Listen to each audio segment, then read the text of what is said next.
Bonjour à tous, bienvenue à cette conférence. Euh, je vous accueille bien entendu avec joie puisque c'est la seconde conférence de le comment du pourquoi et bien entendu que c'est avec votre serviteur qui est moi-même et bien entendu qu'aujourd'hui on aborde un sujet brûlant. Alors, j'ai toujours à l'écran quelqu'un qui est différent de moi, donc j'aimerais arriver à permuter l'écran. Donc, petite. Très bien. Alors, euh, aujourd'hui, on va aborder le sujet qui fait tâche dans nos vies. C'est je n'ai pas la vie de mes rêves. Alors, bien entendu, une question importante, c'est de pouvoir tout d'abord se demander ce qu'est un rêve, ce qu'est une vision, ce qu'est bien entendu une vision, mais dans le sens le plus large du terme.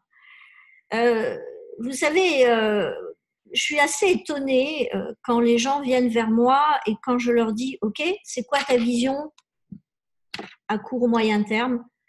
Et c'est pratiquement à 90% du temps une bouche qui s'ouvre et des yeux qui s'écarquillent et un qui s'installe.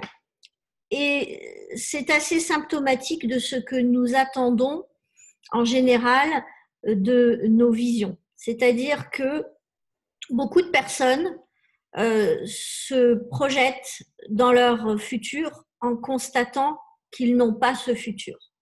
Et finalement, dans ma question, qui est pourquoi je n'ai pas la vie de mes rêves, c'est une question qu'il faudrait reformuler.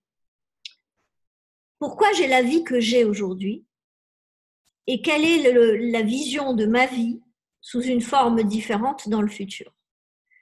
Parce que dès que l'on se pose et dès que l'on se positionne par rapport à notre futur en disant je n'ai pas, qu'est-ce que l'on fait? Pour ceux qui me connaissent et qui ont déjà assisté à plusieurs conférences, ça semble absolument naturel.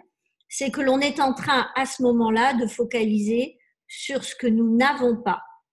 Et nous sommes en train de focaliser notre attention sur ce qui nous manque et que nous n'avons pas et qui crée du déplaisir chez nous ou de l'insatisfaction ou du manque, du vide. Et finalement, en se posant la question dans ce sens-là, et vous savez que la qualité des questions que l'on se pose fait bien entendu la qualité des réponses que l'on va y apporter. Et à ce moment-là, on est en train de focaliser sur, bien entendu, nos vides et on active à ce moment-là notre mal-être. On active en nous la partie du cerveau qui est la partie dont nous avons besoin au quotidien, qui nous permet de survivre, mais nous activons automatiquement un rythme du système nerveux central qui est le rythme que l'on appelle de façon assez banale dans nos métiers, le rythme bêta. C'est un rythme qui nous permet d'entrer, bien entendu, en focalisation, hyper-focalisation, et à ce moment-là, automatiquement, on éteint la partie la plus évoluée de notre cerveau. On laisse place à la partie la plus bête de notre cerveau, c'est-à-dire notre cerveau reptilien. Alors vous allez dire, il n'est pas bête ce cerveau puisqu'il nous permet de survivre, absolument, mais il est absolument incapable de se projeter. Et il interagit avec les circonstances extérieures en situation d'urgence et il a pour mission de nous faire survivre quel qu'en soit le prix. Et bien entendu qu'à ce moment-là, on a une hyper-focalisation sur fuir un danger, par exemple, ou éviter une situation de conflit, ou encore, on va se retrouver en situation au niveau physiologique d'une diminution de notre potentiel avec une optimisation des potentiels pour fuir ou bien entendu, se battre. À ce moment-là, toute la chimie de notre corps bascule dans un état de mal-être, dans un état où notre système hormonal va automatiquement switcher, nos cellules vont se mettre à sécréter des neuropeptides et des neurotransmetteurs différents, et cette sécrétion-là, ce sont nos émotions. Et bien entendu que ces émotions sont le mal-être dont je vous parlais au début de mon explication. Quand vous êtes en train de focaliser en vous demandant pourquoi j'ai pas la vie que je rêve d'avoir, vous êtes en train d'affirmer que vous avez une vie qui ne mérite pas votre appréciation. Et l'appréciation demande un niveau de présence suffisant pour que vous puissiez, dans ce niveau d'appréciation, être capable de percevoir, de vous positionner et de décider avec quelque chose de très précieux qui va être un niveau de présence, un niveau de sérénité suffisant pour faire les bons choix et pour pouvoir répondre aux circonstances extérieures. Alors, on revient à notre petit mouton qui s'appelle le rêve, et je vais vous demander une première chose. On a tous des rêves. Il y a ici un monsieur, il y a des dames, il y aura des messieurs et des dames qui verront cette conférence enregistrée. Et vous savez très bien que quand on rêve d'une maison, on en voit même la couleur des rideaux, la vaisselle qu'on va mettre dans les placards, on voit le chèque que l'on va faire, on sait par qui on va l'avoir ou par quoi on va devoir passer, et que quand on désire une voiture, on se connaît même l'odeur du cuir qui va être dans la voiture, parce que le cuir qui est teint en rouge n'a pas tout à fait la même odeur qu'un cuir qui est teint en brun, si on est spécialiste. Et puis, on va bien entendu passer des heures à feuilleter sur le net les propositions de couleurs, et puis on va aller voir le showroom, on va aller voir, enfin vous avez bien compris qu'un rêve, s'il est porté sur un objet, par exemple, qui est le sujet le plus lambda, on va le fréquenter, ce rêve. On va le désirer et on va graduellement élaborer un plan pour pouvoir accéder à ce rêve. Alors, l'humain est habitué de façon, on va dire, assez chronique à désirer quelque chose et à faire plus ou moins le nécessaire pour l'obtenir. C'est quelque chose dont on a à peu près les circuits. Ça devient beaucoup plus compliqué quand il s'agit de ramener ses visions et ses rêves à un territoire qui peut être le couple, qui peut être le professionnel, le financier, mais aussi comment pourrais-je apprendre des choses nouvelles, une langue nouvelle, un métier nouveau, comment pourrais-je réorganiser ma vie, etc. Et bien entendu aussi une vision en relation avec mon bien-être, mon équilibre et peut-être même ma mission de vie. Et on va revenir sur ce concept de mission de vie sur le court, moyen et long terme. Et en réalité, il y a une chose que toutes les personnes ont en relation avec un rêve, c'est qu'elles ont des circuits internes et des circuits externes. C'est-à-dire qu'elles vont avoir des ressentis par rapport à cette vision et elles vont se mettre à agir. Ça, c'est dans le meilleur des cas. Mais il y a une chose qui est quand même assez importante, c'est qu'il y a énormément de gens qui n'ont pas de vision.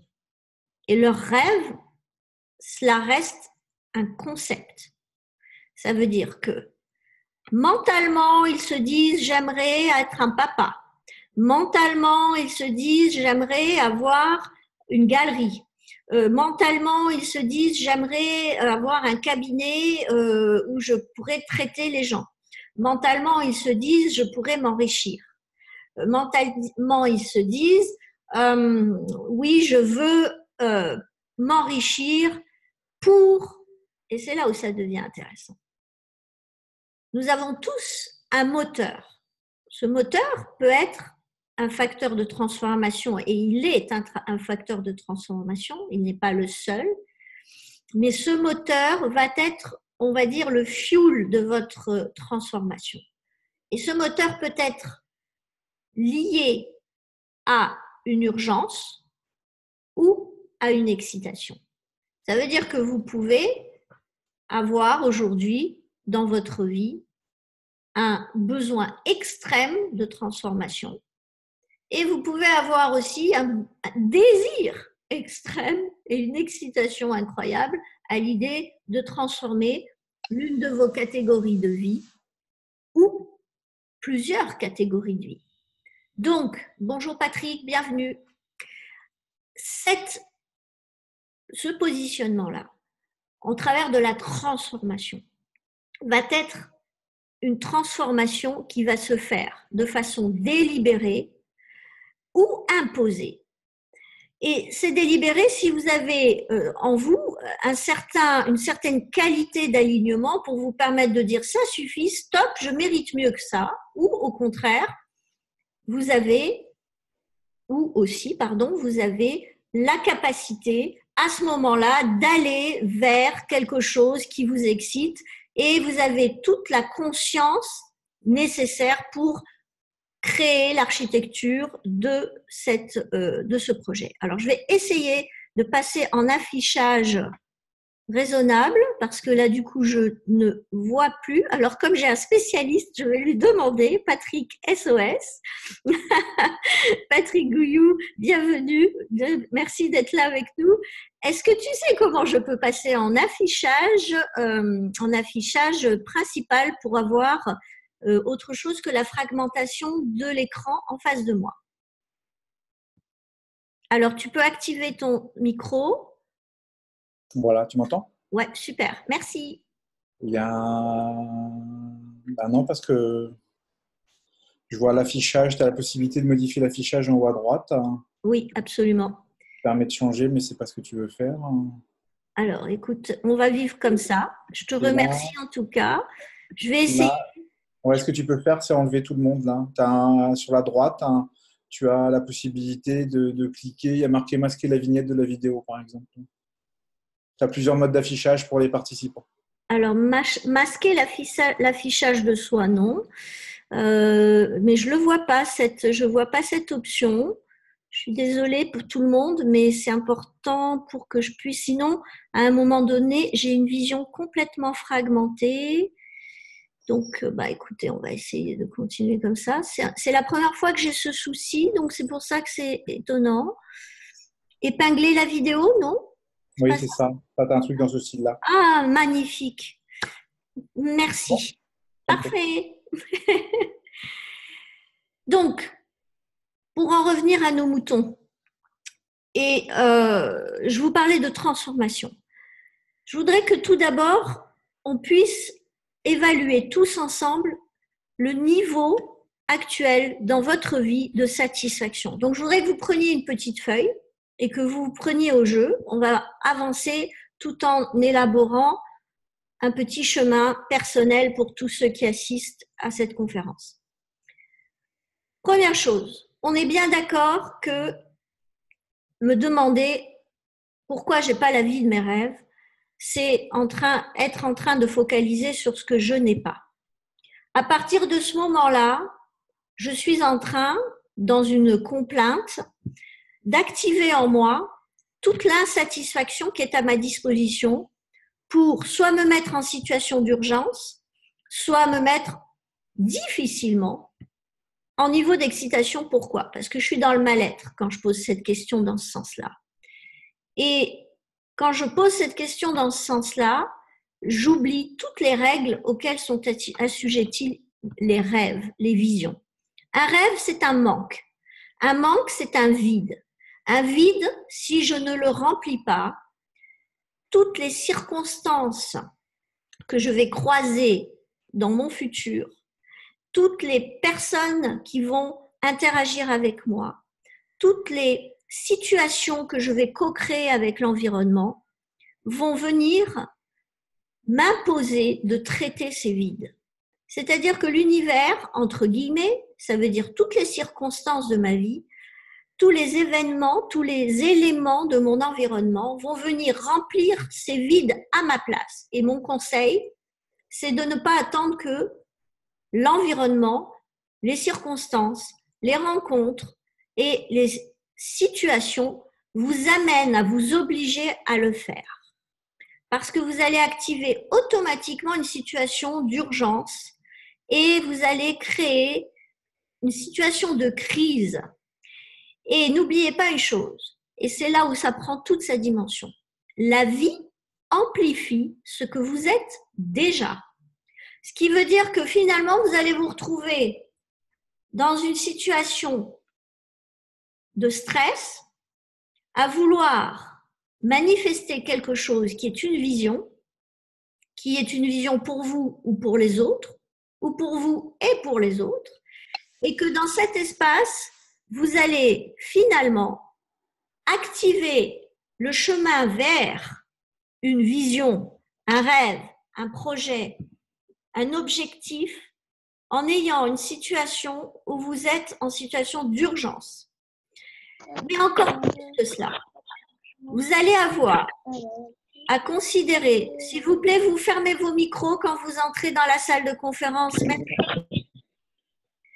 Donc, ce qui est très important, c'est de comprendre que votre niveau émotionnel, pensée, émotion, avec votre vision en face de vous, va être très importante.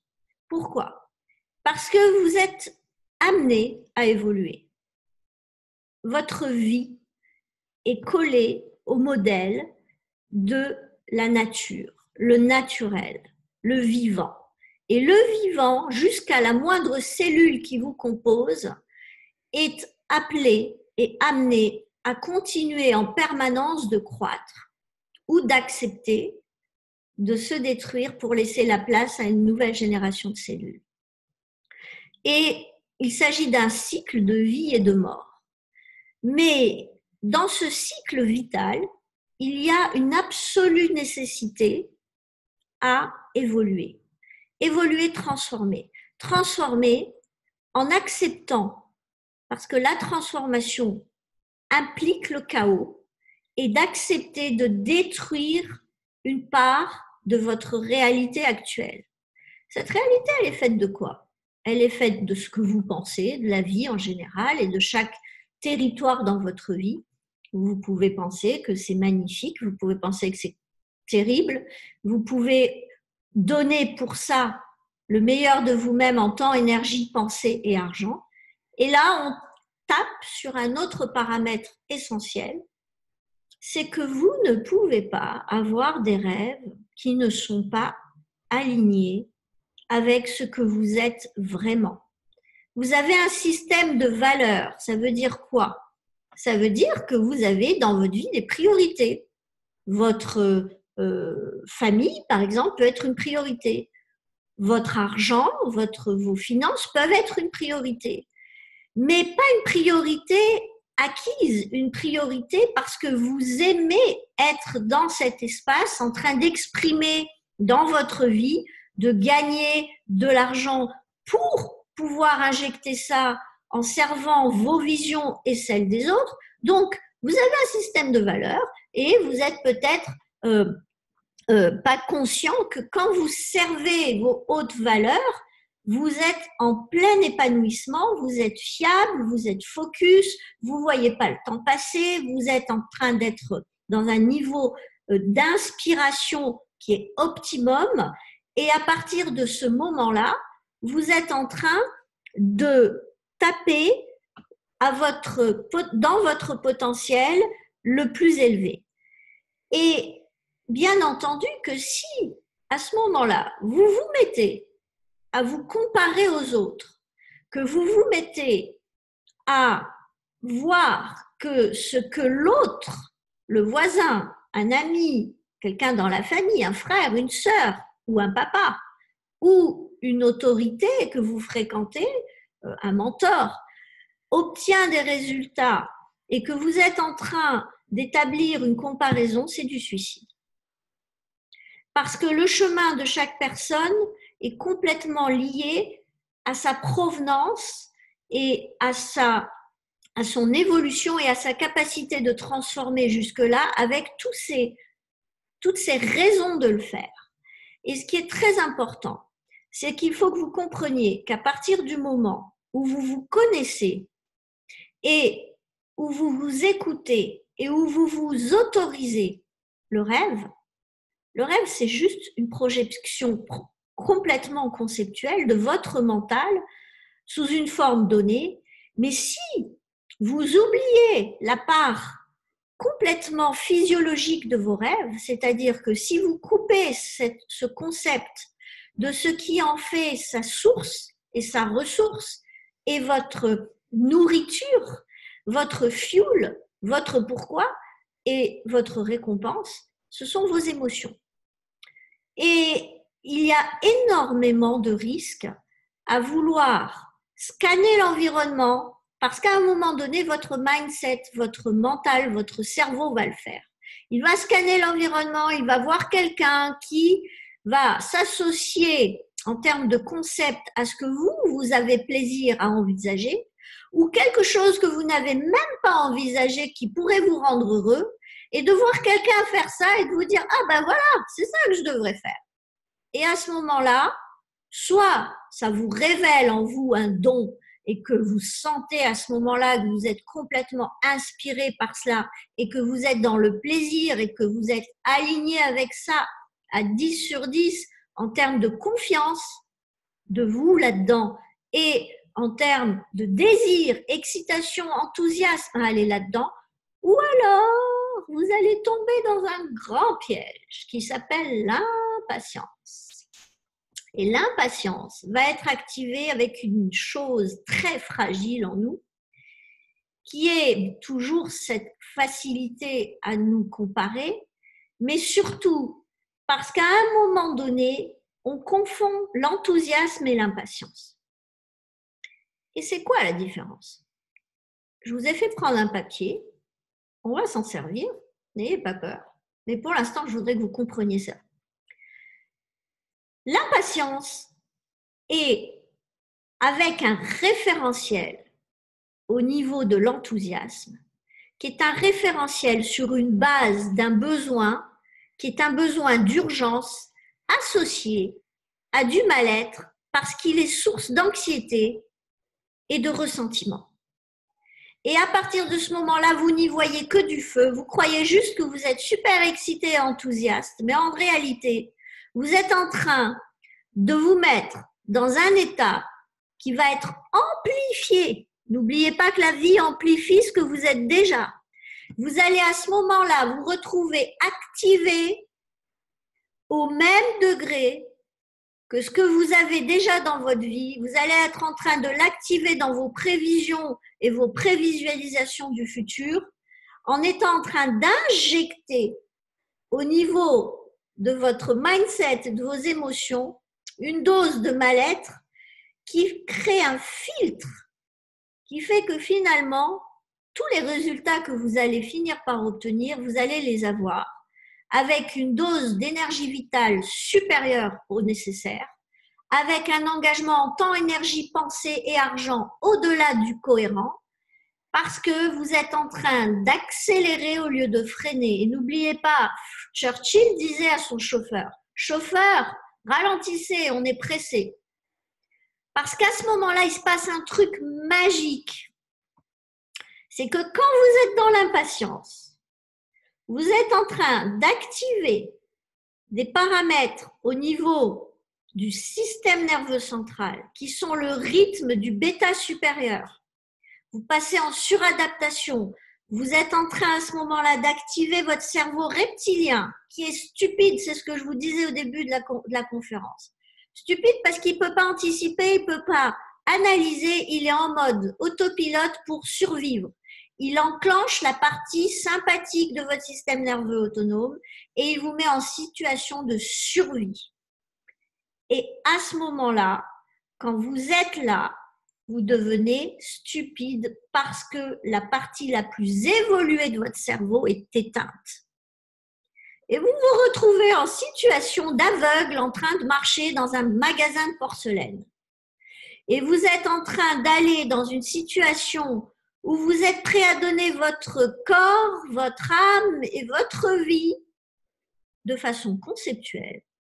Et où vous avez un corps éteint, mais vous y allez quand même et vous associez des résultats, uniquement des résultats, à votre démarche. Et regardez, la vie est faite d'évolution. La vie, pour évoluer, vous demande tout d'abord de vous autoriser à aller dans une direction. Et je voudrais pour ça que vous posiez sur votre papier votre niveau actuel de satisfaction pour la vie que vous avez aujourd'hui. Alors, on va être synthétique, parce qu'on ne peut pas faire ici une session de coaching, vous l'imaginez bien, mais je vais vous demander, dans l'absolu, de voir ce qui vous satisfait ou pas en termes de personnel, c'est-à-dire pour vous-même, ce qui vous satisfait, ce qui ne vous satisfait pas. Et je voudrais surtout que vous me notiez votre niveau de satisfaction globale pour vous-même. Et je veux que vous notiez le niveau de satisfaction pour ce que vous avez créé pour les autres aujourd'hui dans votre vie. C'est très important que vous puissiez voir où vous en êtes. Ce niveau-là va déterminer l'état dans lequel vous êtes en train de vous présenter aux portes de votre devenir futur. Et regardez, l'erreur que font beaucoup de gens, c'est qu'on fonctionne par palier. Vous avez un premier palier, on va l'appeler A, vous êtes là. Et vous désirez aller au palier B. Qu'est-ce que font les gens? En général, ils visualisent le résultat du palier B et ils se mettent à le désirer au point de ressentir de l'excitation et de l'enthousiasme. Ils se mettent soit à agir pour aller dans cette direction, mais en aucun cas, ils sont en train d'imaginer le chemin qu'ils vont devoir faire et en aucun cas, ils sont en train de poser de l'appréciation sur ce chemin, d'anticiper les séquences internes et externes. Ça veut dire quoi? Dans quel état je désire vivre ce chemin? Dans quel état je suis quand je me vois faire les premières séquences de ce chemin? Pourquoi je fais ces séquences? Et dans quel état cela me met de vivre ces séquences? À partir de ce moment-là, qu'est-ce qui se passe? On se retrouve en situation, alors en fait, ce que vous voyez devant l'écran, c'est une mouche qui s'est posée sur l'objectif. Désolée. Cette évolution, ce chemin, doit se faire en acceptant qu'il ne sera pas, et en aucun cas, en ligne droite. Il va se faire en passant par certitude, incertitude, plaisir, souffrance, avancée, stagnation, voire recul. La seule chose, c'est que vous devez bien comprendre que le facteur majeur pour aller aborder la prévisualisation de ce que je veux à un niveau supérieur de ce que je suis, c'est que j'accepte que je dois tuer une partie de moi. Mais non, les gens veulent grandir, changer de vie, changer de santé, changer de boulot, changer en restant là où ils sont. Là, on a un problème. Parce que on est OK de rêver sans mourir, sans tuer la partie de nous qui nous met là où on est. Et on n'est pas toujours d'accord pour commencer à nourrir la partie de nous qui désire être là-bas. Et ça, c'est une prise de responsabilité majeure, parce qu'on va rentrer dans je suis nourricier pour mes visions, en allant donner temps, énergie, pensée et moyens, que ce soit des ressources humaines, que ce soit du matériel, que ce soit de l'essence pour me déplacer, que ce soit des logiciels à acheter par l'énergie argent. Ça, c'est une première chose. Mais maintenant, quand vous vous retrouvez à savoir que vous êtes sur un palier et que ce que vous désirez vous positionne à un niveau différent de ce que vous avez déjà. Je prends un exemple. Aujourd'hui, vous avez une vie où vous pouvez recevoir 1000 et redistribuer 900. Ok, on ne parle pas ni d'euros, c'est juste c'est du numérique juste pour qu'on visualise. Imaginez que vous soyez en train de vous rêver avec 10 000. C'est magnifique. Maintenant, imaginez que vous puissiez, par magie comme ça, et ça arrive, hein, les gens qui gagnent au loto, par exemple, vous retrouvez avec 10 000 et avec votre réservoir de 1000. Qu'est-ce qui va se passer? Vous risquez de vous mouiller. Vous risquez même de vous inonder. Vous risquez d'avoir votre petit réservoir qui explose. Et ce réservoir, il est fait de votre corps, de votre mindset, c'est-à-dire de votre capacité à organiser votre vie, de votre capacité à recevoir et à donner, de votre capacité à co-créer avec les circonstances. Et dans ces circonstances, il y a aussi l'énergie qui vous est livrée, le potentiel qui vous est livré.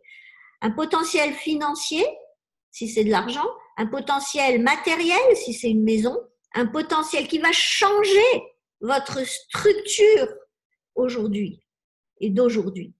Donc, vous n'allez pas avoir les mêmes référentiels et si vous n'êtes pas préparé, si vous n'avez pas fait le chemin, si vous n'avez pas créé les circuits internes qui fassent que plaisir, souffrance, plaisir, souffrance, plaisir, souffrance, plaisir, souffrance, plaisir, souffrance, finalement, c'est normal pour moi de donner ce temps, cette énergie, ces pensées, cet argent. C'est normal. Ça fait même plus ni plaisir ni souffrir. C'est évident pour moi que pour aller dans cette direction, je dois donner ça.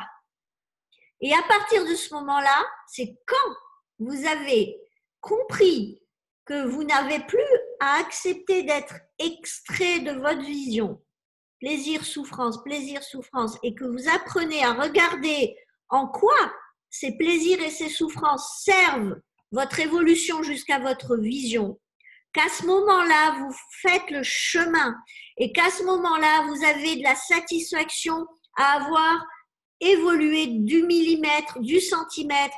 J'ai morflé, mais j'ai compris ça. La prochaine fois, je suis prêt.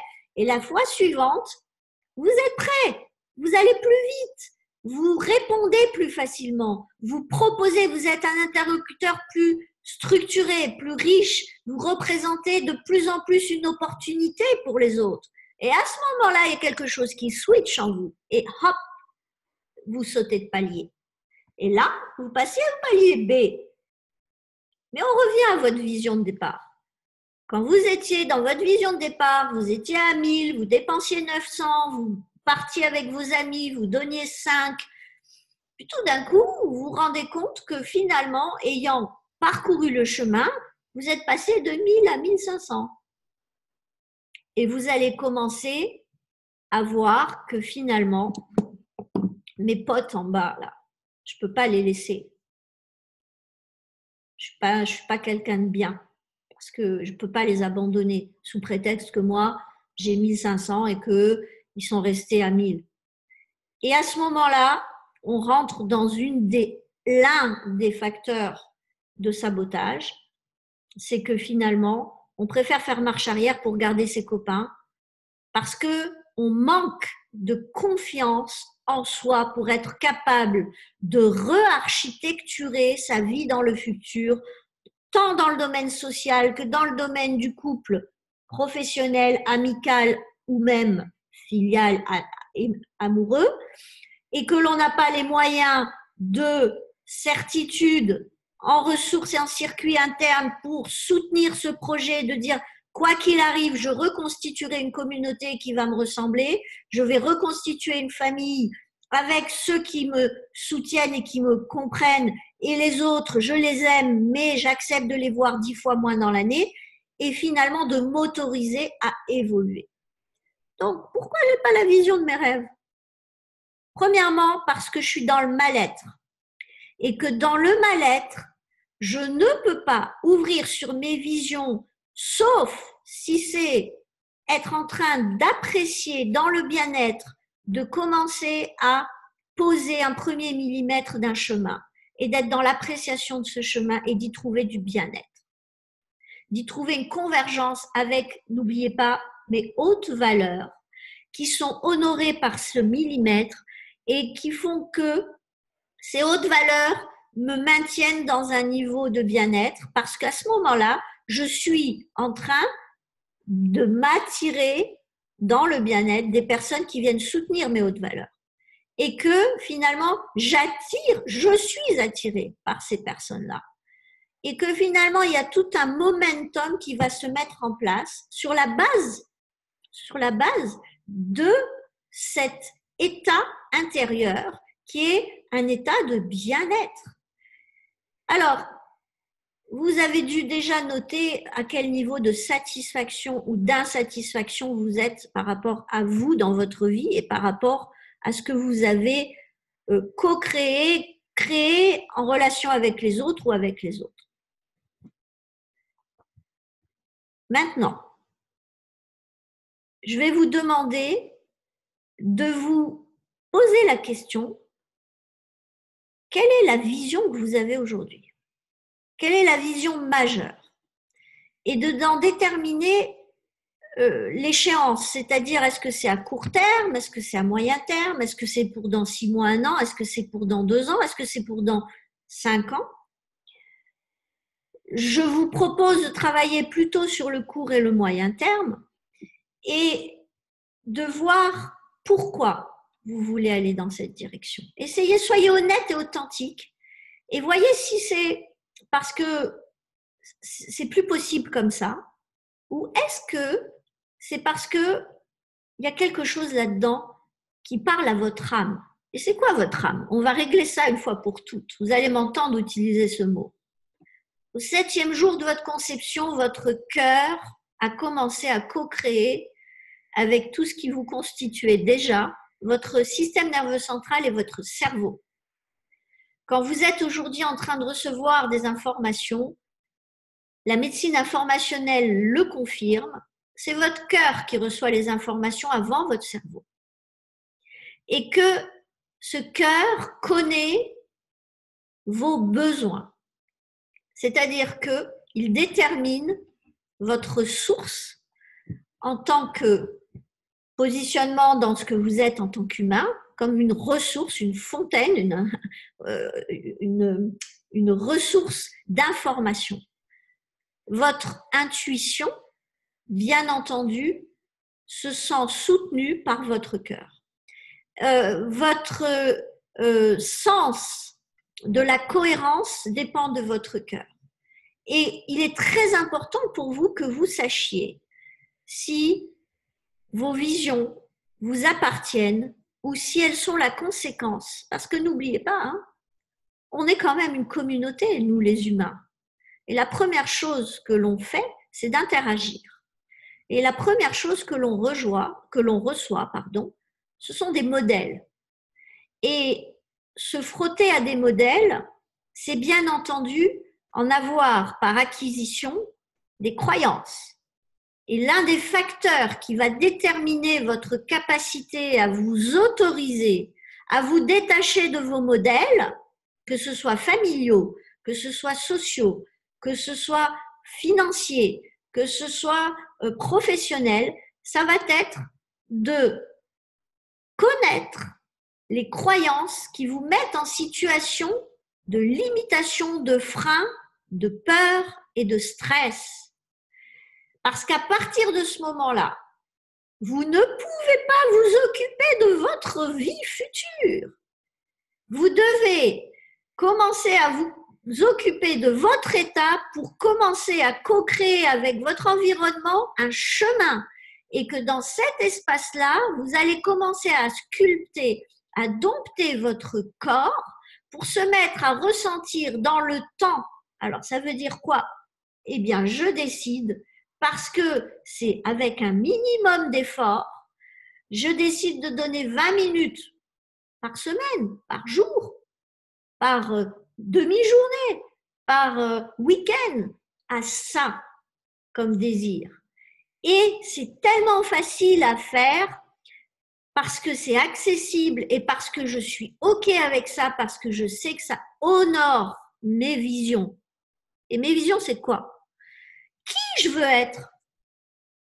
Quoi je veux être? Qu'est-ce que je veux faire? Qu'est-ce que je veux donner, recevoir pour avoir quoi?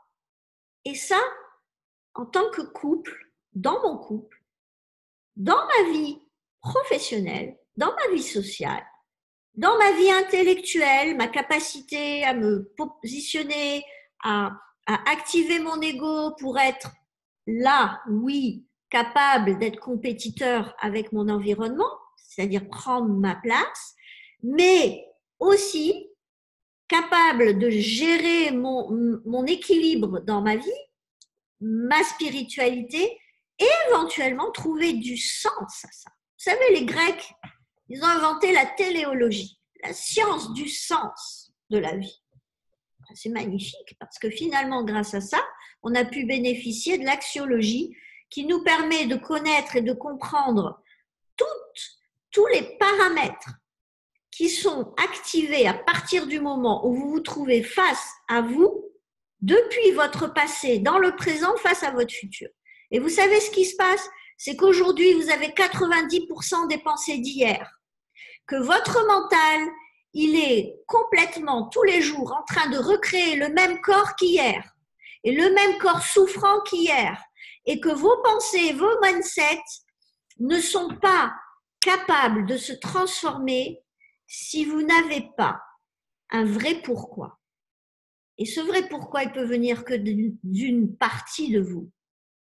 Il peut venir que de votre inné, que de votre âme, que de votre cœur. Et pour ça, il faut que vous puissiez vous connaître. Vous devez comprendre que se projeter vers son futur, c'est se connaître, s'admettre et se découvrir et se redécouvrir et accepter de prendre une éponge et d'effacer les parts de soi que l'on considère comme étant serviables dans mon passé, en les aimant, en les accueillant et en les prenant pour les placer dans le territoire qui leur est destiné, celui de ma sagesse, de ma certitude. Et, bien entendu, dans ce territoire-là, je vais avoir un socle qui va régler ma relation avec mon passé. Vous ne pouvez pas avoir de rêves et avoir la vie de vos rêves si vous êtes en permanence en train de vous plaindre ou en permanence en train de reproduire les schémas du passé. Vous êtes obligé d'activer de la transformation dans votre mindset, comportement et dans vos émotions. Et les émotions, c'est le corps. Le corps, c'est quoi? C'est le subconscient. Le subconscient, c'est quoi? C'est vos croyances. Et vous êtes obligé d'aller taper à coups de poing dans vos croyances en allant changer les programmes auxquels vous êtes assujettis, parce que c'est une garantie que je vous donne. Si aujourd'hui, vous n'avez pas la vie de vos rêves, c'est soit que vous êtes en train de courir après des lièvres qui ne sont pas les vôtres et que vous activez le mal-être en vous, l'anxiété et le ressentiment pour ce rêve, pour vous-même et pour ceux qui y parviennent, et que vous êtes dans le mal-être et que vous êtes en train de vous brûler au niveau des surrénales, au niveau de votre énergie vitale, et que vous êtes en train de perdre confiance en vous parce que c'est pas votre chemin. C'est pas votre chemin. Et vous êtes en train de vous épuiser à vivre la vie de modèle. Donc, quel est votre modèle? Quel est votre idéal de vie? Je crois qu'à un moment donné, il faut se poser les bonnes questions quand même. Vous croyez que moi, je suis née architecte? Je ne suis pas née architecte. Je suis née petite fille, contente d'avoir des parents qui aimaient bien jouer, mais qui n'a pas pu jouer parce que la vie lui a proposé un chemin et qu'à ce moment-là, je me suis proposé, moi, une autre vision de ça. j'ai commencé à être créative. OK, grâce à moi et aux circonstances passées, j'ai créé un socle confiance en relation sur la base de souffrance. Mais j'ai un socle qui est devenu confiance. Mais avant de travailler sur moi, quand je regardais se passer, je me disais, waouh, t'as pas eu de chance. Waouh, t'as pas été aimé suffisamment par les autres. T'as pas été guidé suffisamment. On t'a pas suffisamment traité et prêté attention, ok? Donc, à ce moment-là, qu'est-ce que j'ai fait? J'ai traité ma perception de mon passé. Pourquoi? Parce que ça a été guérisseur pour mon présent. Et quel a été le résultat? C'est qu'à partir du moment où j'ai fait ce travail-là, j'ai commencé à avoir des rêves pour mon futur qui me ressemblaient. Et je me suis attirée des opportunités. Je me suis attirée des scientifiques qui m'ont permis de m'intéresser à l'humain. Je me suis attirée des mentors qui m'ont permis de faire un travail sur moi. Et je ne suis pas née coach. Je ne suis pas née architecte. Je ne suis pas née artiste.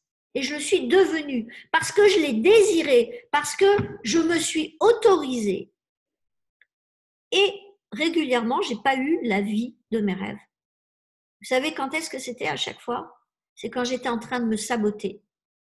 Et que quand je me suis sabotée, j'ai finalement détruit des parties de mes visions qui se sont transformées en poids lourd à porter ou en souffrance ou en désagrément et en déception. Mais à chaque fois, en travaillant sur moi, je me suis transformée dans ces séquences-là en voyant le bénéfice qui en découlait pour une vision future. Et à chaque fois, je me suis autorisée parce que j'ai posé comme condition à moi-même, avant d'aller vers mon futur, tout simplement de le faire dans le bien-être et d'être OK avec ça et de chercher à plaire à personne. Et c'était pas toujours dans des situations faciles, ni financièrement, ni au niveau personnel, mais ce sont des imbrications qui se sont facilitées à partir du moment où j'ai été dans le bien-être. Alors, je voudrais que vous puissiez, en ayant posé votre vision, est-ce que ça c'est fait à peu près pour tout le monde? Vous pouvez allumer vos micros si vous voulez pour me dire oui. Oui. Ok. Maïté, tu peux activer ton micro. Vous pouvez tous activer votre micro maintenant, puisque je vois que tout le monde est très calme. Ouais, globalement, oui, ça va. Ok. Donc, Khalid, tu as pu poser ton niveau de satisfaction, d'insatisfaction et ta vision? Okay. Ouais, globalement, j'ai une idée, ouais. Ok. Patrick? Moi, je t'écoutais, donc j'ai pas touché mon stylo. Ok. Ça reste encore. De toute façon, tu peux le faire pendant le reste du temps. Maïté? Oui. Ok. Je l'ai posé. Pardon, je t'ai perdu de vue. Andrew? Brigitte? Oui, pardon? Pardon, excuse-moi. Vas-y, Andrew. Oui, je l'ai posé moi. Ok. Et Viviane, s'il te plaît? Ok, parfait. Oui, Khalid? Oui, en fait, je voulais te poser une question.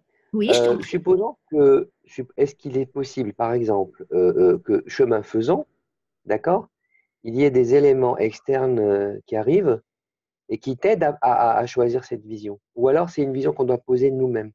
Est-ce qu'il n'y a pas à un moment donné, il y a des choses qui se passent autour c'est un peu comme des panneaux signalétiques qui te demandent de passer par un côté ou par l'autre. Tu comprends ce que je veux dire? Alors. Ou alors oui. Ou alors il faut se faire une idée, dire ok, bon, je vais faire tel truc et poser ça comme étant la chose à faire. Alors, merci pour ta question, elle est intéressante. La première chose, c'est que tu es destiné à évoluer. Donc, toutes les interactions de l'environnement vont venir jouer le rôle de signal. C'est-à-dire que ça va clignoter plus ou moins, c'est-à-dire positif ou négatif par rapport à ton chemin. Et la question majeure à se poser, c'est quel est le bénéfice pour moi de m'être attiré par rapport à mes visions, ce frein ou cette accélération, ce challenge ou ce soutien, cette aide ou ce sabotage. Ça veut dire qu'à ce moment-là, tu vas considérer ce qui est en train d'interagir avec toi en relation avec la vision qui est déjà en place. Et tu vois si ça vient l'enrichir ou l'affaiblir. Si ça vient te mettre toi en situation de mal-être, à ce moment-là, tu dois prendre la décision de dire oui à ça ou non à ça. Et là, ça veut dire que soit tu accueilles l'interférence et de toute façon tu l'accueilles, tu l'observes et tu vois en quoi elle sert ton chemin. Ça veut dire que derrière, il y a un cadeau à ça.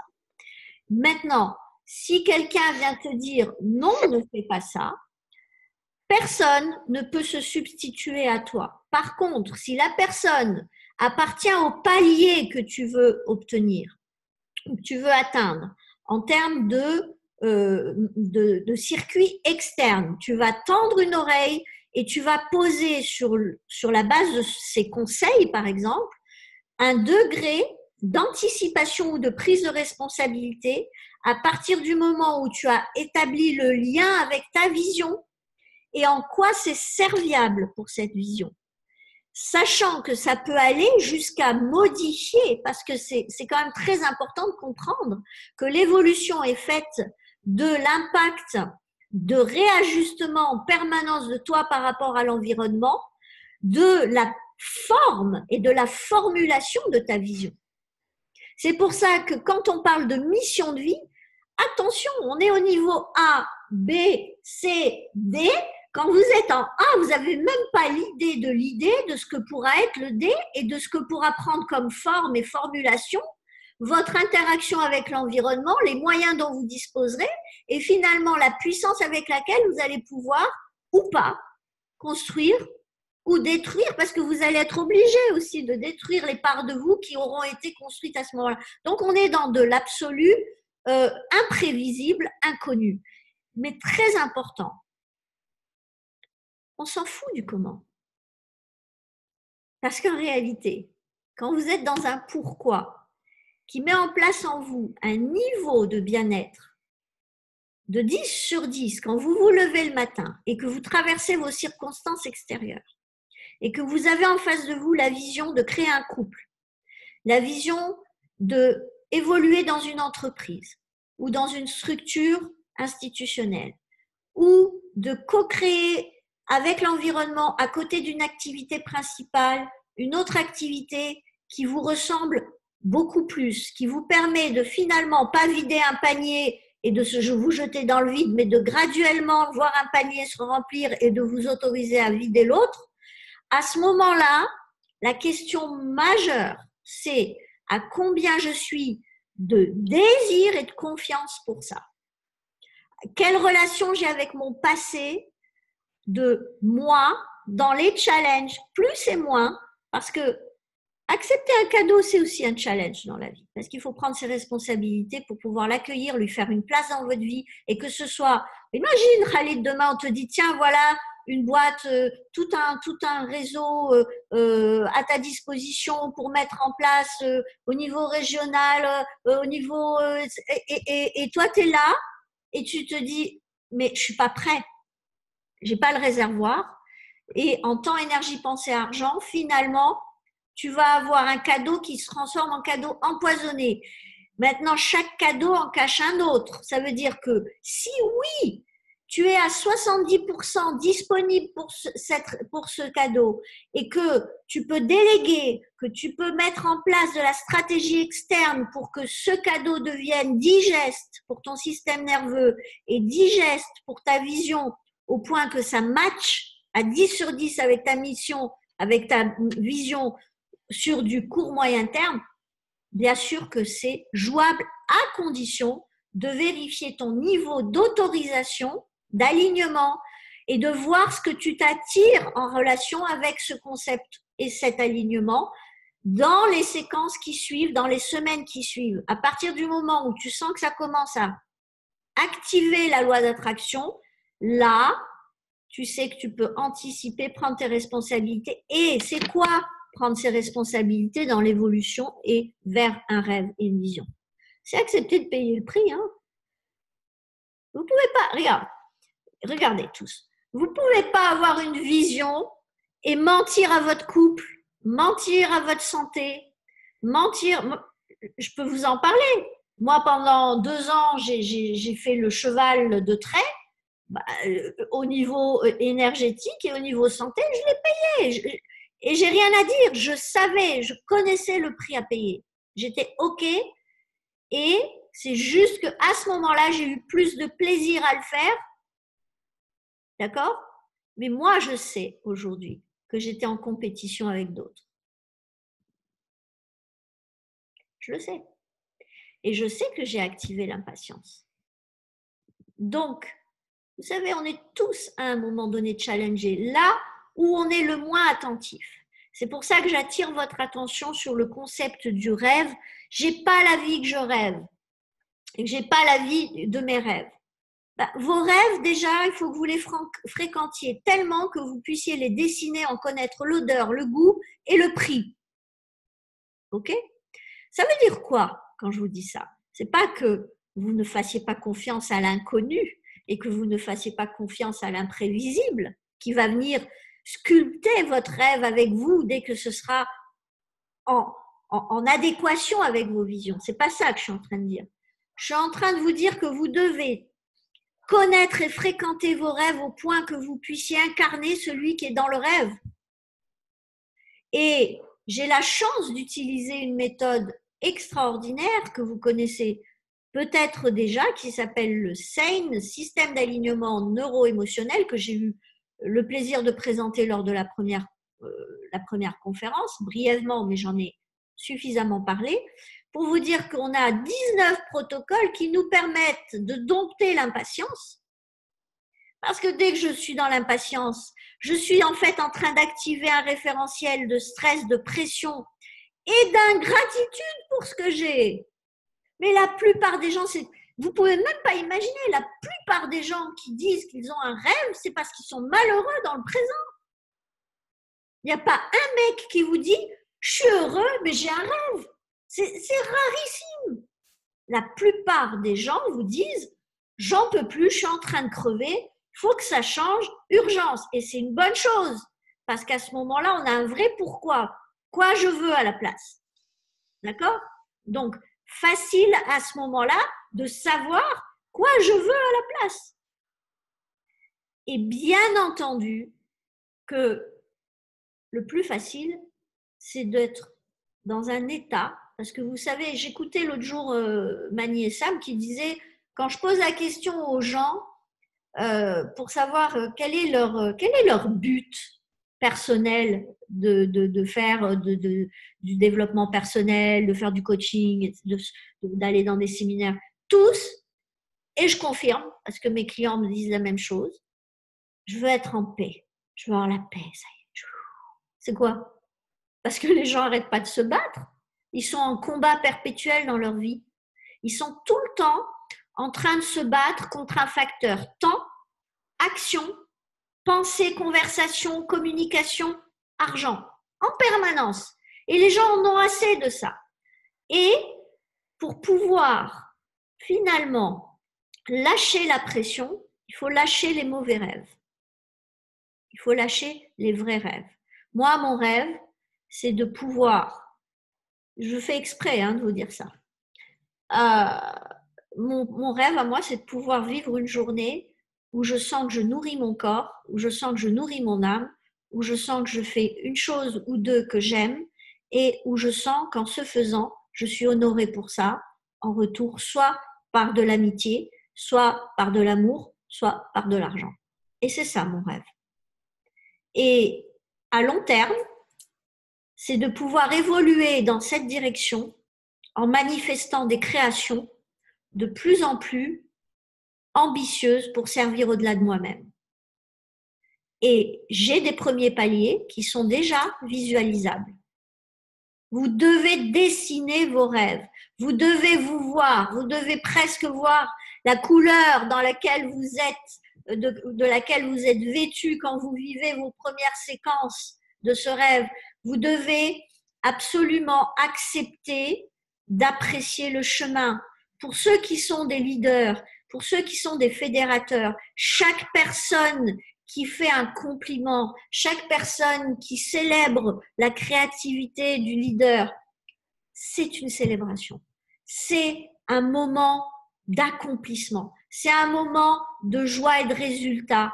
Et vous savez ce qui est le plus terrible, c'est que quand on vise un résultat, on entre en bivalence avec ce résultat. Ça veut dire quoi? On n'est pas égaux, on n'est pas covalent, on est bivalent. Et vous savez qui est en haut là? Le résultat qu'on attend. Et en bas, il y a nous. Et nous, on commence à dépendre du résultat. Parce que l'illusion qu'ont tous les gens, c'est que quand ils auront ce résultat, ils seront plus heureux qu'aujourd'hui. Foutaise!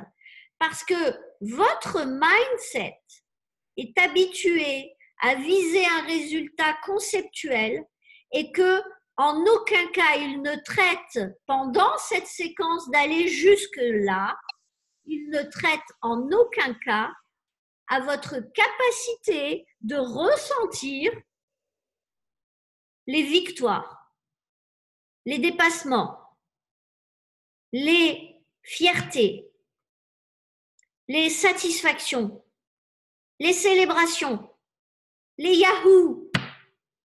Non, il fait un conglomérat. Vas-y mec, tu vas y aller. Il active quoi? Le combattant en vous. Le combattant qui cherche à fuir quoi? Ouais, je suis une crotte, ouais, puis non, puis t'as vu ce qu'il a fait l'autre, et puis, ouais, t'as vu les autres artistes, oh là là, moi, j'ai pas exposé 10 fois cette année, j'ai exposé qu'une fois. Ouais, mais c'est ton rythme, c'est toi. Et dans cette séquence, il y a des Yahoo, il y a de la confiance, il y a eu du dépassement, il y a des nouvelles croyances qui se sont mises en place. C'est ton chemin. Personne peut se substituer à toi pour vivre ce chemin. Et finalement, quand on vise ce résultat, on devient victime de ce résultat. Et vous savez le truc le plus terrible, regardez, vous êtes sur le palier A, vous voulez aller au palier B, et votre mindset, quand il est là et qu'il regarde le B, il te dit « ma chérie » ou « mon chéri, on va pas le faire, nous, on est plus fort que les autres, on va y aller direct. » Et ou alors, je peux pas le faire, mais je vais trouver un moyen.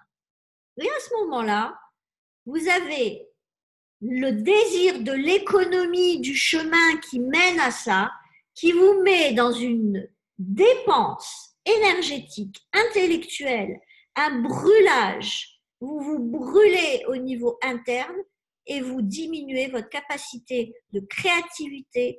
Et donc, le développeur qui est en haut, qui est ici, n'oubliez pas, il est là, votre développeur. Il est inhibé. Vous vivez en permanence dans un état où vous êtes en mode animal, instinctif, survie. Et vous êtes à 10% de votre potentiel de développement. Comment vous voulez? N'oubliez pas, c'est quand même intéressant de voir que c'est quand on est inspiré qu'on gagne du temps. C'est quand on est calme et en contemplation qu'on voit. C'est quand on est en plein lâcher-prise qu'on est en pleine puissance. Parce que là, on se révèle à soi. Alors vous allez me dire, ouais, non, mais ça c'est des trucs de chaman, nous on a du taf, hein, on bosse, on a une famille à nourrir, on va pas rentrer en… Non, je ne vous parle pas de ça, moi je vous parle d'outils qui sont des outils que vous faites le matin avant ma conférence. J'ai fait mon outil, je l'ai fait ce matin, je le ferai peut-être ce soir, mais je fais mes outils. Et mes outils c'est quoi? Ben, je m'aime. J'oublie pas ça dans mes journées. Sinon, je ne ferai pas ça avec vous. Parce que si je ne m'aime pas, je vais dire « Ah non, je ne peux pas le faire parce qu'il y a des copains qui le font et qui gagnent de l'argent en faisant ça. » Je n'ai rien à foutre, moi.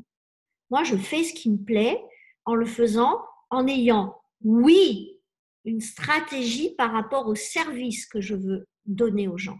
Et ma stratégie, elle est là. C'est que je veux que finalement, en se frottant à des concepts qui sont en train de nourrir le mindset des gens, nourrir leur mental, qu'ils puissent finalement créer un changement, un décalage de pensée, que vos pensées commencent à se décaler de vos routines de pensée, que votre mindset, que votre mental commence à s'autoriser à créer un nouveau corps. Et que quand je dis un nouveau corps, c'est quoi? C'est que quand vous vous levez le matin, vous dites tiens, je fais... Vous êtes en quoi? Vous êtes en mode autopilote, vous êtes en mode subconscient et vous êtes en train de reproduire votre passé. Vous allez me dire, ouais, mais Brigitte, je ne vais pas arrêter de me brosser les dents. Je vais pas. Non, mais vous pouvez le faire en chemise rose parce que vous avez envie de créer du changement chez vous, ou alors de le faire dans des horaires et dans des sens différents. Et en tout cas, de rompre le moule du subconscient, du moule addictif dans lequel on est. Ça veut dire quoi? Là, j'ai passé presque 6 mois à me lever à 5 heures du matin. Ben, j'ai dit stop. Je ne suis pas addict non plus à ça. Pourquoi? Parce que dans ma réalité, à un moment donné, pour que mon niveau d'appréciation du présent augmente, que mon potentiel d'attraction augmente, que mon potentiel créatif augmente, je devais switcher. Qu'est-ce que je fais? Je tue la Brigitte disciplinée et bienveillante avec son évolution et je crée une autre Brigitte, une Brigitte stratégique, une Brigitte qui fait des choix. Pourquoi? Parce que j'ai une vision. Ma vision, c'est d'arriver en pleine santé à exprimer une évolution et j'en ai rien à foutre que ce soit lent parce que je suis un être patient. Et là, on arrive au point clé. Votre impatience vous tue et tue vos visions. Alors ici, il y a plusieurs impatients, hein. Mais il y en a un que je connais bien et à qui je dis très souvent, ne faisons pas l'économie du chemin qui est Yahoo! Waouh! Je suis là! Waouh! Je m'aime! Alors vous allez dire, elle est folle, une conférencière qui est folle. Oui, je suis insane. Ça veut dire, je suis complètement dans l'autorisation de faire des choses que socialement, on a décrété comme étant hors champ. Et votre espace d'expression, il n'est pas dans le champ, hein. Il est hors champ. Il est là où on ne vous attend pas. Il est là où vous allez donner ce que vous ne donnez pas d'habitude, ce que vous n'avez pas encore exprimé de vous. C'est là où vous allez être le meilleur.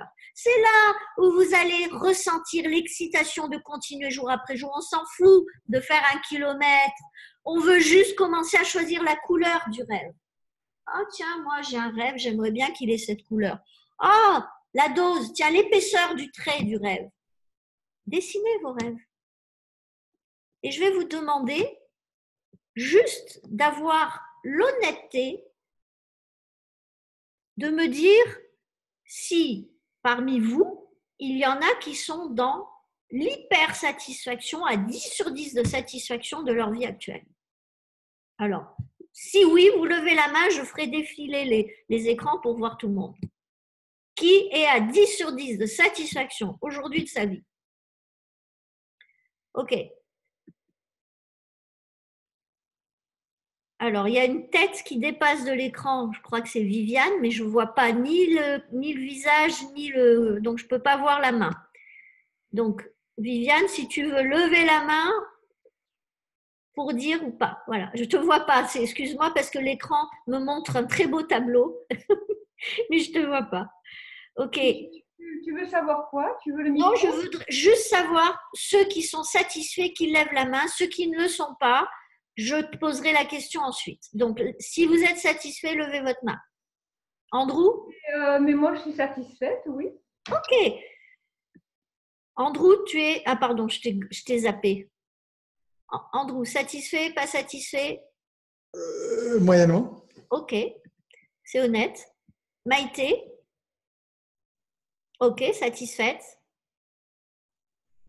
Ceux qui veulent répondre? Khalid?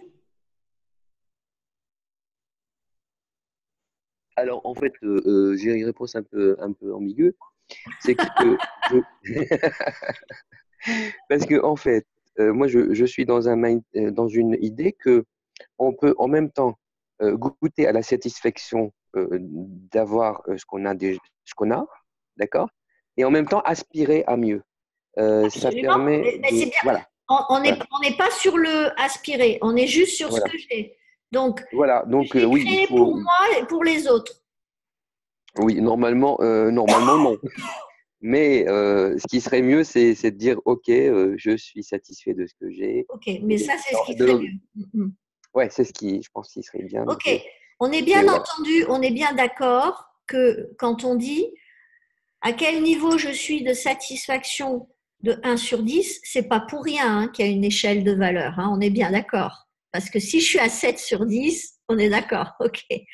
Donc, je peux être à 5 sur 10 de satisfaction, ça veut dire que je suis pas satisfait, en réalité.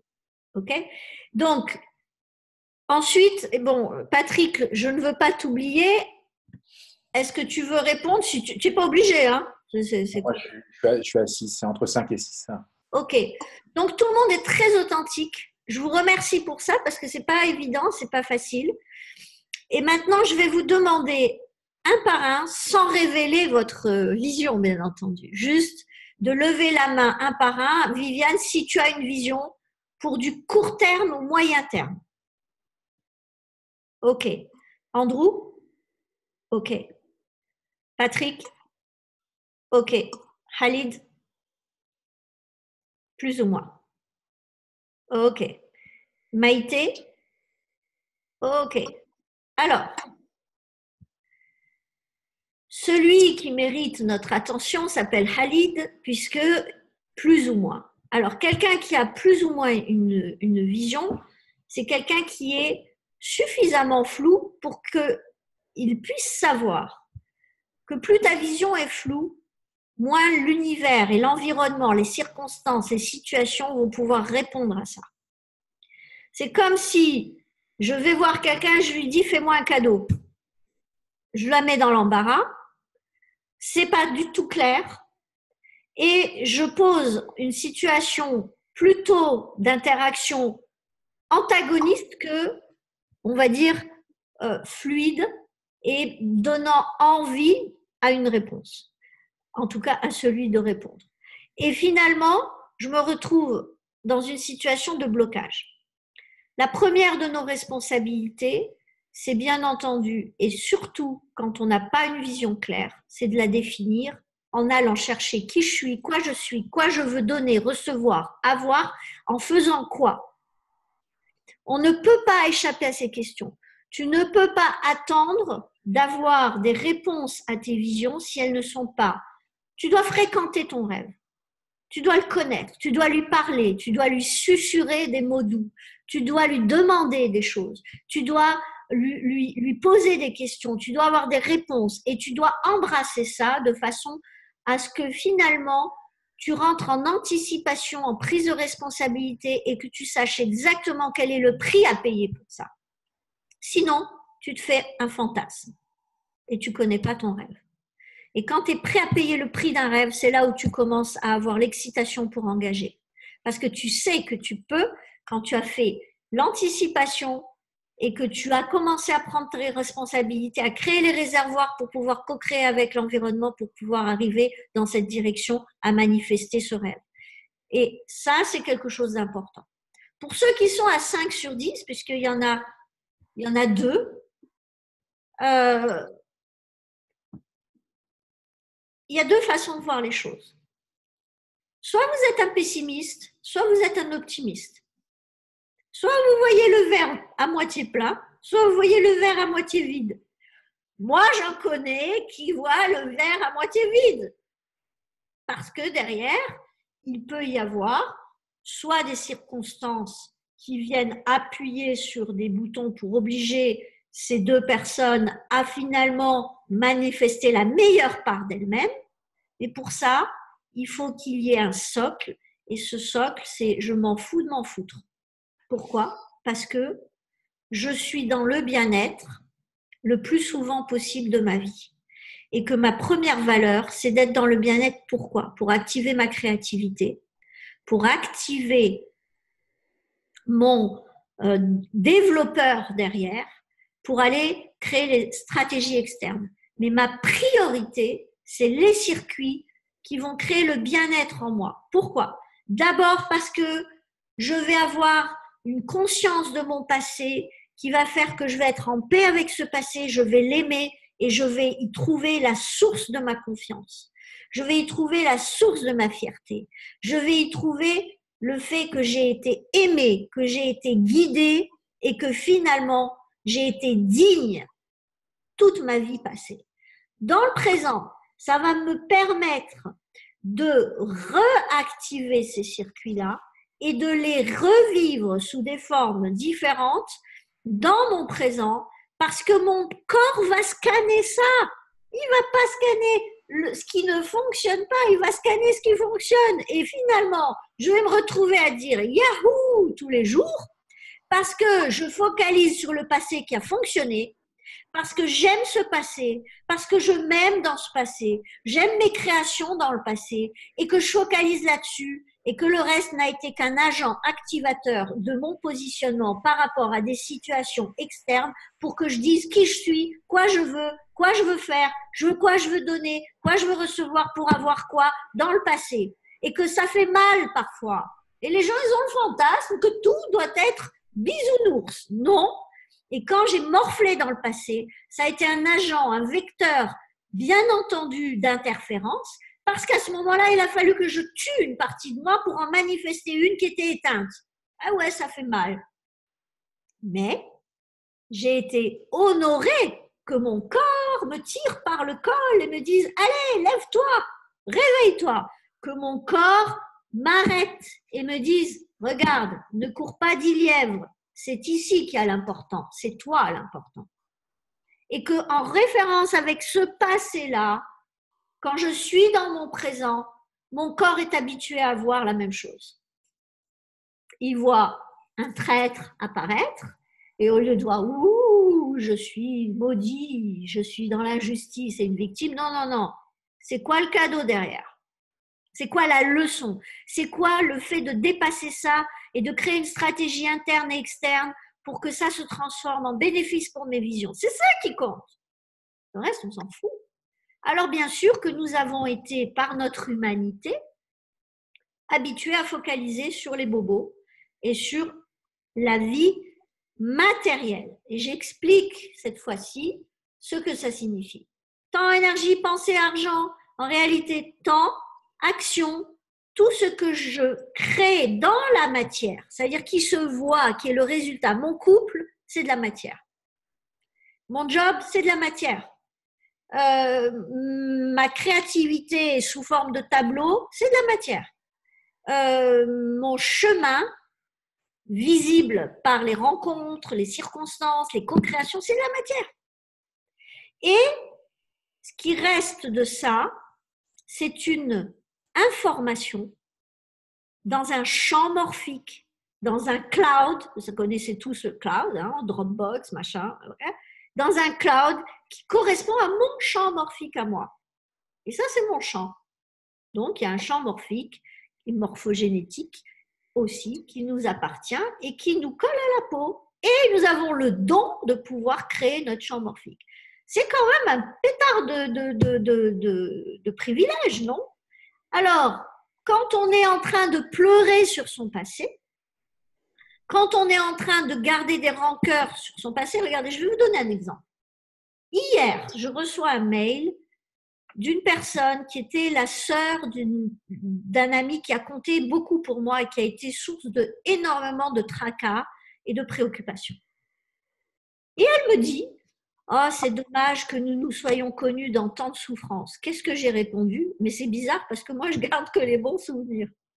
Et les souffrances, je les vois juste comme étant révélatrices de nos tempéraments, de nos comportements et de nos potentiels à ce moment-là de souffrir, de se laisser faire ou de se positionner et de dépasser et de créer dans ces circonstances. Parce que moi, dans ces circonstances, à ce moment-là, j'ai créé, j'ai même été à l'apogée de ma carrière. Et en fait, c'était mon chemin. Je me suis prouvé que quoi qu'il arrive, je suis capable, dans certaines circonstances comme celle-ci, de manifester et de trouver un positionnement, un rôle et finalement mon rôle, celui qui me convient. Donc, c'est important que vous compreniez que votre base pour votre futur, c'est ça. Donc, pour ceux qui ont un rêve et qui sont à 5 sur 10 de satisfaction, lâchez le rêve. Vraiment, lâchez le rêve. Et commencez à aimer votre passé, travailler sur votre passé. Alors, ceux qui travaillent avec la méthode Seigne, ils connaissent ça très très bien. Et ils vont pouvoir vous dire que c'est très bien d'avoir des outils, c'est vraiment très bête de ne pas s'en servir. Parce que vous pouvez le faire une fois par semaine, ce jour-là, vous allez vous sentir bien, et le lendemain, vous allez vous prendre le retour du boomerang, parce que vous allez rentrer chez vous, vous allez vous retrouver dans votre épigénétique, on va vous dire que rêver, c'est bon pour les autres, mais pas pour vous, et votre système va se réactiver par rapport à vos croyances limitantes, etc., etc. Donc, première chose à comprendre, c'est qu'un rêve, ça se nourrit.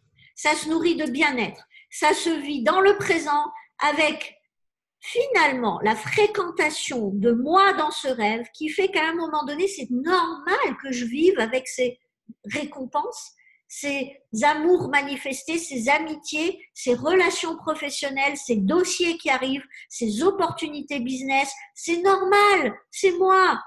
Ça fait partie de moi. Et c'est à ce moment-là que la loi d'attraction s'active et que vous avez le soutien dynamique parce que vous êtes en train d'agir à un niveau élevé de conscience, à un niveau de bien-être supérieur et que finalement, vous êtes en train de reprogrammer votre subconscient en relation avec le concept du rêve que vous avez construit mentalement et vous êtes en train de l'incarner. Donc, je ne vis pas la vie de mes rêves, ben, c'est que je suis en train de me plaindre, que je suis en train de m'exciter pour une raison que je crois être de l'enthousiasme, mais qui est très certainement autre chose que de l'enthousiasme seul.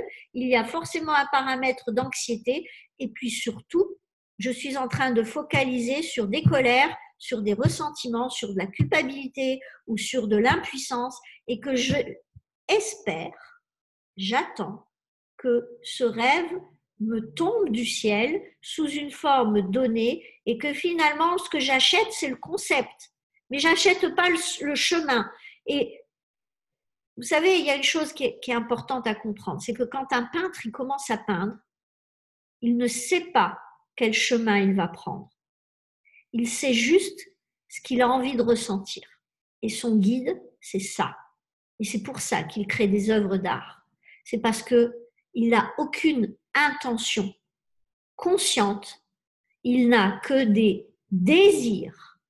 Et ces désirs sont animés par des intuitions psycho-neurocorporelles qui vont l'amener à se comporter avec sa matière pour donner quelque chose qui lui ressemble. C'est de l'ordre de la magie. C'est pour ça que j'ai envie de vous dire, aimez votre passé. Soyez dans le présent le plus en fréquentation du bien-être et posez les données de vos rêves et de vos visions, de vos objectifs et de vos projets au point de les fréquenter, de les voir sous une forme qui anime en vous des émotions. Parce que j'aimerais maintenant que sur votre papier, avant qu'on termine, que vous posiez les 3 émotions que vous désirez, que vous pensez en vous projetant dans ce rêve réalisé, que vous pensez que vous allez avoir vécu grâce à cette manifestation. Donc, je veux que vous soyez synthétique. Voyez les 3 émotions majeures que vos rêves vont vous permettre de manifester. Il m'en faut 3. Je dois vous laisser, j'ai une autre réunion. Excusez-moi, j'ai une autre réunion à 8h30. Et ok. Excusez-moi. Donc, je veux que vous ayez les 3 émotions. Dès que vous les avez, vous me faites signe.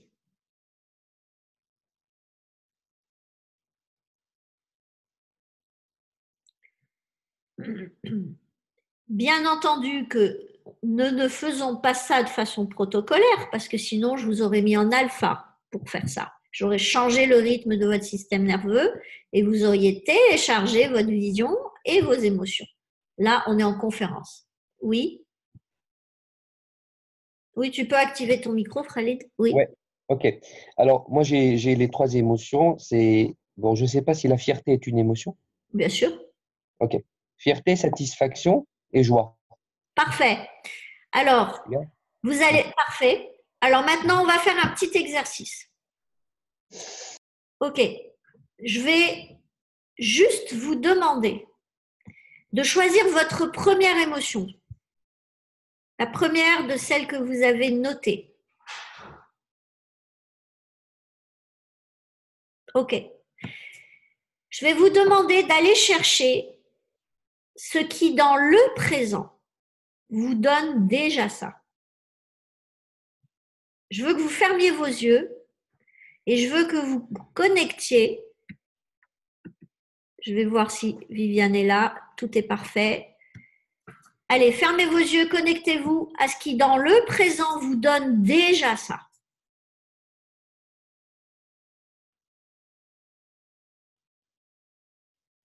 Ok. Je veux que vous agrandissiez l'image de ça, que vous l'illuminiez et que vous le rapprochiez de vous. Ok. Et maintenant, je veux que vous entendiez les sons qui sortent de votre bouche quand vous êtes avec ça ou qui sont autour de vous.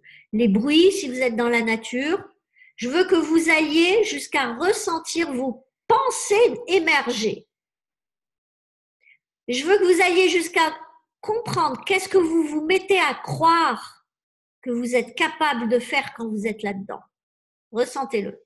OK. Et maintenant, ce que vous touchez et ce qui vous touche dans cet espace. Allez, jouez le jeu. Fermez les yeux tous. OK. Et dans cet espace, comment vous sentez, vous respirez, votre corps, votre visage, comment vous êtes, comment vous parlez avec les gens, comment vous bougez. Ressentez cet espace. Sentez l'énergie à l'intérieur de vous. Et je veux juste que vous me disiez à combien vous êtes, avec vos 2 mains, vous me ferez signe, à combien vous êtes de l'émotion que vous désirez. Et que vous désirez dans le futur en étant déjà avec ça. Super. 8. Là, je ne vois pas. 10. Magnifique. Yahoo. 8. Bravo. Et je vais chercher Viviane. À combien tu es? Super. 10. Maintenant, je vais vous demander d'aller chercher la chose qui, dans le présent, vous amène la 2e émotion. 2e émotion, agrandissez l'image de vous avec ce qui vous donne dans le présent déjà, que ce soit de la fierté, que ce soit de la joie, que ce soit de la patience, que ce soit de la légèreté, que ce soit de la créativité, ce qui vous donne déjà ça dans votre présent. Agrandissez l'image, illuminez-la et rapprochez-la de vous. Parfait. Et maintenant, portez votre attention sur les sons, les bruits, votre voix, vos mots, les mots que vous prononcez quand vous êtes avec ça ou dans cet espace. OK? Et maintenant, je veux que vous ayez les mêmes pensées. Je veux que vous sentiez l'énergie à l'intérieur de vous. Je veux que vous sentiez le corps, comment vous tenez, le visage que vous avez, comment vous respirez, les odeurs que vous sentez quand vous êtes en contact avec ça. OK? Et là, je veux que vous me disiez à combien vous êtes de cette émotion dans cet espace. De 1 sur 10. Bravo. Super. 10, 10. Et Viviane, combien? 10. Magnifique. Et maintenant, je vais vous demander d'aller chercher dans le passé ce qui vous a amené à ça. Quelle réussite, quelle situation de dépassement, quelle victoire, quel succès, quelle situation vous a donné à vivre cette fierté, cette joie, cette créativité, cette légèreté. Si vous l'avez, vous levez la main dès que vous avez votre souvenir. Super. Khalid, je ne te vois plus. OK, bravo. Agrandissez l'image, illuminez-la et rapprochez-la de vous. Et maintenant, portez votre attention sur les bruits, les sons, les voix, ce qui vous touchez, ce que vous touchiez. Laissez-vous toucher par ça. Maintenant, comment vous respiriez, les odeurs, ce que vous pensiez. Sentez le corps, même corps. Prenez le même corps, le même visage. Sentez l'énergie. Laissez l'énergie tourner en vous. Ok, dites-moi combien vous êtes de cette émotion. Avec les mains. Bravo. Parfait. Maintenant, je veux juste que vous alliez me chercher un autre souvenir en relation avec la deuxième émotion. Dès que vous l'avez, vous me faites signe. Ok, parfait. Agrandissez l'image, illuminez l'image, rapprochez-la de vous, entendez les sons, les bruits, les voix, votre voix, vos pensées, ce que vous touchiez, ce qui vous touchez, laissez-vous toucher par ça. Parfait. Et maintenant, je veux que vous sentiez respirer. Ce que vous receviez, donniez en respirant, sentez le corps là-dedans. Le visage, prenez le même corps, même visage, sentez votre état interne, l'énergie. Et dites-moi combien vous êtes d'émotions. De 1 sur 10. 10. Bravo. Patrick, combien? 10. Bravo. Viviane. 10. Bravo. Khalid. Ok. Maintenant, je veux juste que vous vous connectiez à votre vision. Toujours les yeux fermés. Et je veux que vous me disiez à combien vous êtes de patience de 1 sur 10 en vous voyant aller vers cette vision. Et ressentez. Parfait. Bravo. 10 sur 10. Maïté. 8 sur 10. Patrick. Khalid. Je vois pas. Waouh, bravo. 10 sur 10. Et ma chère Viviane. 8 sur 10. Bravo. Très bien. Je vous remercie. Revenez tout doucement à vous. Ouvrez les yeux. Et je veux juste que maintenant, dans cet espace, vous me disiez à combien vous êtes de satisfaction pour votre présent aujourd'hui, dans votre vie, pour vous et pour les autres, vis-à-vis de ce que vous êtes, ce que vous avez créé et ce que vous avez créé pour les autres. Ressentez, juste ressenti. 10, bravo. Patrick.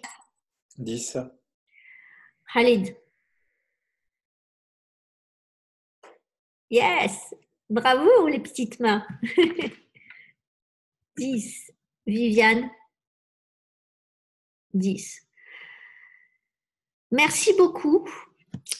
Je voulais juste vous faire goûter au rôle que joue à la fois la patience, à la fois la gestion de votre évolution, palier par palier, en respectant les règles du jeu. Je étudie qui je veux être dans le présent. Je transforme ma vie pour ressembler à cette personne de façon digeste, dans le bien-être, en étant Yahoo, capable de célébrer chaque millimètre que je pose de celui que je désire être dans le futur. Et je change d'attitude, je grandis et ça devient normal pour moi d'avoir changé ces choses. Et changer devient naturel jusqu'au niveau où le niveau de changement crée un changement de palier. Et je fais un saut dans mon évolution. Les choses s'accélèrent. Je dépense moins d'énergie, moins de complications se proposent à moi, plus de complexité s'ouvre à moi. Je prends en gestion ça. Et là, on touche à quelque chose que l'on abordera ensemble. Bien entendu que c'est beaucoup moins sexy de gérer une évolution que d'aller générer dans cette évolution et de courir avec des drapeaux en disant « c'est moi, Yahoo, voilà ce que je propose ». C'est très important de sentir que votre gestion de vos visions va être finalement une gestion interne par des potentiels qui sont liés à votre niveau de bien-être et qui vont vous permettre d'être optimum quand vous allez avancer vers les millimètres que vous allez poser, qui vont commencer à représenter le vous du futur qui est en train de se métamorphoser. Vous êtes un papillon, vous êtes dans une je cherche le mot, excusez-moi, chrysalide, et vous devez fendre cette chrysalide et la laisser dans sa lenteur ouvrir ses ailes. Vous ne pouvez pas aller plus vite que la musique. Vous avez tous des rythmes différents et ceux qui vont démarrer très vite sur des séquences de temps et de planning vont freiner sur les actions, ils vont être freinés sur d'autres choses comme les moyens financiers, créer des réservoirs, des machines monétaires, finalement anticiper sur la façon de jouer et d'avancer ses pions en restant dans le bien-être. C'est ça la clé de vos visions. Et finalement, votre vision n'est qu'une émanation de votre âme sur le chemin, parce que la vision est un prétexte à aller fendre cette chrysalide. La vision est un prétexte à animer l'artiste en vous. La vision est un prétexte à dire je me bouge de là où je suis, sous la forme où je suis, et je commence ce chemin parce que ce qui m'excite c'est ça, mais en réalité c'est le chemin que je désire. Et ce chemin, je vais rencontrer les contributeurs, les co-créateurs et les coproducteurs qui vont venir m'enrichir de mon potentiel le plus étendu au-delà de moi. Je vais sortir de la limitation de mon être sous sa forme donnée aujourd'hui et je vais aller manifester une version de moi qui est bien plus puissante et bien plus importante que celle que j'ai pu dessiner avec mon mental. C'est juste un guide, c'est un guideline, mais en réalité, cette guideline est faite pour être déformée, transformée par le chemin. Et la valeur du rêve, c'est la valeur du chemin qui est posé et dans l'état où je vais la vivre. Donc, je n'ai pas la vie de mes rêves, fort heureusement. J'ai la vie du chemin qui me mène à mon rêve. Là, c'est une affirmation qui résonne et mes visions sont faites pour accueillir l'imprévisible, accueillir l'inconnu, accueillir ça dans le sens qui match avec mes plus hautes valeurs, mes plus hauts talents, mes dons et bien entendu ce qui résonnera au moment T avec ma capacité à répondre de façon optimum à la version de moi à ce moment-là. Et il n'y a qu'une donnée permanente là-dedans, c'est votre bien-être. Donc arrêtez d'investir sur des fantasmes et investissez sur vous parce que vous allez être le cultivateur du chemin qui va vous mener à une expression que vous avez préformatée, mais vous l'avez tellement désirée et vous avez tellement mis de détails d'appréciation là-dessus que finalement, ces détails vont être juste un vecteur d'accélération parce qu'ils vont exciter votre désir à y aller et finalement, c'est le chemin qui va vous exciter le plus. Parce que n'oubliez pas une chose, c'est que quand vous avez une voiture, messieurs, ou quand vous avez, mesdames, une robe, vous êtes excité à l'idée de l'obtenir et quand vous l'avez obtenu, que vous avez ce concept posé sur la peau ou autour de vous, de votre corps, eh bien, très très vite, au bout de quelques heures, quelques jours, quelques semaines, vous avez déjà le désir soit d'un autre modèle, soit d'un modèle moins polluant si vous êtes un éco-responsable, soit d'un modèle de robe beaucoup plus ajusté et beaucoup plus répondant à quoi? Aux sollicitations extérieures de votre vie et à votre désir d'être inclus dans une communauté et d'être aimé, etc. Donc, ne croyez pas. C'est pour ça que les gens qui arrivent à l'âge de la retraite, finalement, ils se retrouvent en stagnation. Et qu'est-ce qui se passe? À ce moment-là, automatiquement, dès que vous vous arrêtez d'évoluer, vous commencez à avoir un mode destruction qui se met en place.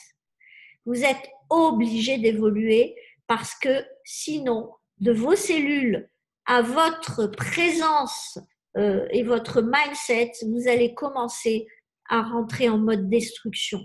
Et finalement, vous avez des pathologies qui s'activent, qui se mettent à exprimer. Le corps commence à avoir des retours pour vous dire « réveille-toi, bouge-toi, rêve, crée, transforme, tue la part de toi qui n'a plus de raison de continuer à vivre sur ce terrain-là et ce palier. Ce palier est caduc aujourd'hui. Tu mérites mieux que ça. Et c'est ça que joue le rôle. C'est cela, pardon, que le corps joue comme rôle à ce moment-là pour pouvoir être en évolution dans le bien-être. Voilà, cette conférence est terminée. Est-ce que vous avez quelque chose à dire ou à demander? Je suis tout à fait ouverte à ça. J'ai un rendez-vous. Merci beaucoup. Merci Viviane. Et désolée, j'ai débordé un petit peu, mais le sujet était quand même suffisamment important pour ne pas oublier de dire certaines choses. Il y en a beaucoup d'autres qui seraient à dire, bien entendu. Mais je vous remercie de votre présence. Merci, merci Patrick, merci Maïté, merci Khalid. Merci beaucoup. Merci pour tout ce que vous avez dit. Merci à toi pour ta présence. Maïté, je t'embrasse. Patrick, bonne soirée. Et je vous dis tous à très bientôt. La semaine prochaine, le thème est pourquoi je suis un pessimiste. Ce sera un programme intéressant. Voilà, je vous embrasse, je vous souhaite une belle soirée. Dormez bien, buvez bien de l'eau et respirez bien avant de dormir. Et surtout, n'oubliez pas de faire votre muscle du bien-être. Vous verrez, vous ferez de beaux rêves. À très bientôt. N'oubliez pas, votre première œuvre, c'est vous.